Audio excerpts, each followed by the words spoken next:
आइए सीखते हैं पावलोव के सिद्धांत के बारे में। पावलोव का जो प्रयोग था वह प्रयोग शास्त्रीय अनुबंध का सिद्धांत कहलाता है और ये भी व्यवहारवादी मनोवैज्ञानिक के श्रेणी में आते हैं।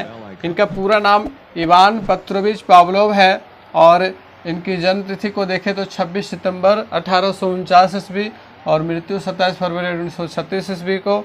और ये रूस के मनोवैज्ञानिक थे और 1904 ईस्वी में इन्हें नोबेल पुरस्कार मिला था और ये रूस के पहले नोबेल पुरस्कार विजेता मनोवैज्ञानिक हैं।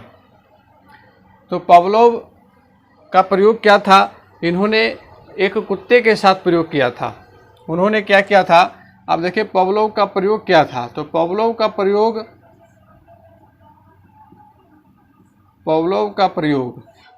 का जो प्रयोग था वह एक कुत्ते के ऊपर किया गया था और इन्होंने क्या किया था कि उस कुत्ते के लार ग्रंथियों का ऑपरेशन के द्वारा एक परखनली से जोड़ दिया था, ताकि जैसे ही कुत्ते के अंदर लार का उद्दीपन हो, लार निकलने की प्रक्रिया हो, तो जितना लार निकले वह परखनली में इकट्ठा हो जाए।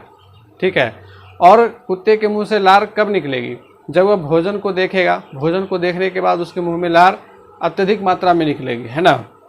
तो उन्होंने एक ऐसा प्रयोग किया कि कुत्ते को एक मेज से बांध दिया।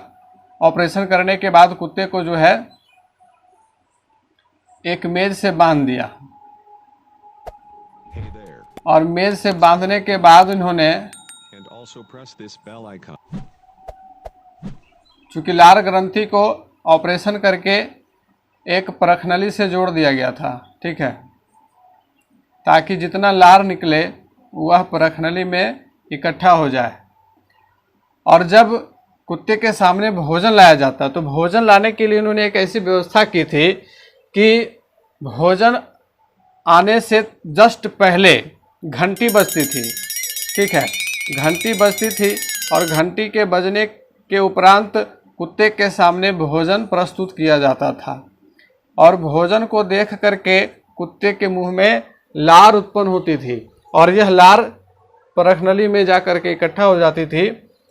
तो इस प्रकार से इन्होंने इस प्रक्रिया को बार बार दोहराया। पहले घंटी बजती थी, उसके बाद भोजन आता था, तो भोजन को देखते ही कुत्ते के मुंह में लार निकलनी शुरू हो जाती थी।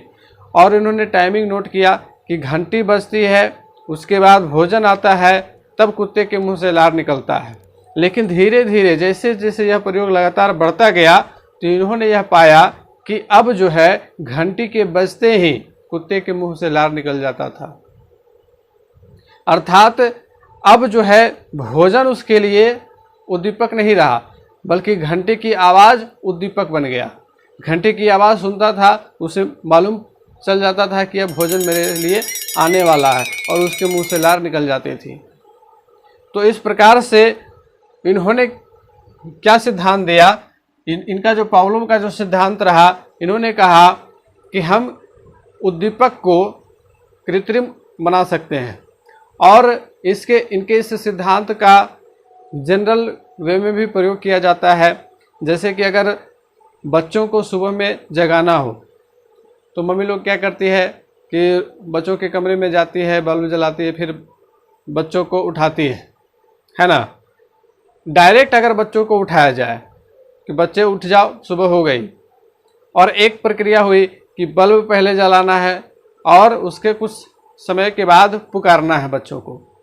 ठीक है, तो शुरुआत में कुछ समय लगेगा, धीरे धीरे जब बच्चे अनुकूलित हो जाएंगे तो जैसे ही बल्ब जलेगा तो बच्चे समझ जाएंगे कि अब उठने का समय हो गया है ना। तो अनुक्रिया उद्दीपन के द्वारा आती है और उद्दीपन जो है वहाँ पे इन्होंने कृत्रिम उद्दीपन दिया और कृत्रिम उद्दीपक के द्वारा ही अनुक्रिया संभव हो गई। तो पावलोव के इस प्रयोग से यह निष्कर्ष निकलता है कि जब किसी क्रिया को बार बार दोहराया जाता है तो अस्वाभाविक उद्दीपक भी वही प्रतिक्रिया देने लगता है जो स्वाभाविक उद्दीपक देता है। यहाँ पे स्वाभाविक उद्दीपक जो पहले भोजन था, है ना, पहले क्या था? भोजन। क्योंकि जब भोजन को देखता था कुत्ता तब उसके मुंह में लार आती थी। लेकिन जब घंटी बजने की क्रिया भी इसके साथ लगातार हुई तो कुत्ते को ये समझ में आया कि जैसे ही घंटी बजती है उसके बाद भोजन आता है, तो घंटी बजते ही घंटी की जो आवाज़ है वह इसके लिए उद्दीपक का काम करने लग गई अर्थात यह जो कृत्रिम उद्दीपक था यही इसके लिए वास्तविक उद्दीपक बन गया। ये वास्तविक उद्दीपक यहाँ भोजन था, लेकिन कुछ समय के बाद जब क्रिया लगातार हुई तो कृत्रिम उद्दीपक भी इसके लिए वास्तविक उद्दीपक में तब्दील हो गया और कुत्ते के मुंह में लार जो है घंटे की आवाज़ सुन करके ही आने लग गई।